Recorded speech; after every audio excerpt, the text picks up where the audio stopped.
In flight advertising. Yes, एक ऐसी advertising जो आपको फ्लाइट के अंदर देखने को मिल सकती है। जब आप फ्लाइट में बैठ जाते हैं तो फ्लाइट में बैठने के बाद कुछ ऐसी ऐसी एडवर्टाइजिंग होती हैं, कुछ ऐसी कंपनी के एडवर्टाइजमेंट आपको देखने को या सुनने को मिल सकती है, जो हो सकता है कि वो फ्लाइट वाली कंपनी से रिलेटेड हो या किसी दूसरी कंपनी के प्रोडक्ट से रिलेटेड भी हो सकती है। तो फ्लाइट के अंदर जो भी आपको एडवर्टाइजमेंट देखने को या सुनने को मिलती है, उसको हम बोलते हैं in flight advertising. In flight advertising, इसके अंदर टारगेट क्या होता है? एयरलाइंस का डेवलपमेंट करना, विकास करना, एयरलाइंस का और ज्यादा बेनिफिट हो, कस्टमर्स पैसेंजर्स बार बार हमारी एयरलाइंस से ही ट्रेवल करें। दूसरा जो बेनिफिट होता है, नंबर ऑफ पैसेंजर्स को इंक्रीज करना, पैसेंजर्स पहले से भी ज्यादा इंक्रीज हो जाएं। काफी अच्छी इंफॉर्मेशन दी जाती है।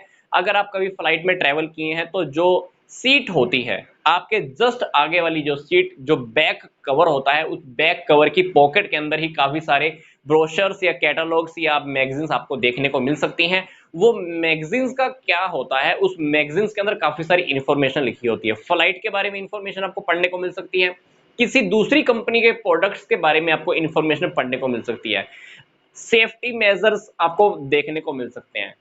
अगर इमरजेंसी का टाइम हो तो इमरजेंसी के टाइम पे आपको क्या इंस्ट्रक्शंस फॉलो करने हैं, ये सारी बातें मैगजीन्स के अंदर आपको पढ़ने को मिल सकती हैं। तो दो तीन टाइप की मैगजीन्स उस पॉकेट के अंदर रखी होती हैं, जो देखा गया है कि ट्रैवलर, जो भी पैसेंजर्स होते हैं, उसको बार बार निकाल कर पढ़ते रहते हैं। क्यों? क्योंकि ट्रैवलिंग के टाइम पर 1 घंटा 2 घंटा या 3 घंटे का टाइम होता है, मोबाइल भी आप यूज नहीं कर सकते हो, पर ऐसे टाइमिंग के अंदर क्या आपके पास ऑप्शन क्या रह जाता है? सिर्फ उसको मैगजीन को आप पढ़ सकते हो।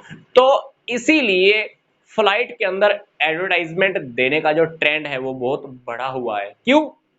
क्योंकि कस्टमर्स, पैसेंजर्स फ्लाइट के अंदर बैठकर अभी मोबाइल तो देख नहीं सकते, एलसीडी स्क्रीन्स भी बहुत रेयर चांसेस के अंदर होती हैं, तो ऑप्शन रह क्या गया, पैसेंजर उन मैगजीन्स को तो पढ़ेगा ही पढ़ेगा। इसलिए इस प्रकार की मैगजीन्स वहां पर छोड़ दी जाती हैं, जिसके अंदर आपको किसी भी कंपनी के प्रोडक्ट के बारे में इंफॉर्मेशन मिल सकती है। तो इस मैगजीन्स में हो सकता है कि जो फ्लाइट वाली कंपनी है उसी कंपनी से रिलेटेड भी इंफॉर्मेशन हो, या किसी और कंपनी के प्रोडक्ट को लेकर भी इंफॉर्मेशन हो सकती है। ठीक है, तो ये मैगजीन्स जो होती हैं वो पहले से ही पब्लिश इन लोगों ने करार की होती है। इन मैगजीन्स के अंदर फ्लाइट्स के बारे में इंफॉर्मेशन, सेफ्टी टिप्स, इमरजेंसी के टाइम पर आपको क्या इंस्ट्रक्शंस फॉलो करने हैं, है ना, दूसरी कंपनीज के ब्रांड्स को लेकर, दूसरी कंपनी के प्रोडक्ट्स को लेकर काफी हाई क्वालिटी के प्रोडक्ट्स की इंफॉर्मेशन इसके अंदर दी होती है। जैसे ही फ्लाइट स्टार्ट होती है या फ्लाइट जब ऊपर उड़ रही होती है, उस टाइम आपको काफी सारी कंपनी के प्रोडक्ट की इंफॉर्मेशन अनाउंसमेंट करके बता दी जाती है या बताई जाती है, या बीच में जो भी लोग होते हैं एक्स्ट्रा उस फ्लाइट के पैसेंजर्स को हैंडल करने के लिए, डील करने के लिए, वो भी आपको काफी सारी इंफॉर्मेशन देते रहते हैं। तो इस प्रकार की एडवर्टाइजमेंट क्यों दी जाती है? क्योंकि लोग अपना टाइम स्पेंड कैसे करते हैं? रीडिंग से, पढ़कर या देखकर या अनाउंसमेंट्स को सुनकर।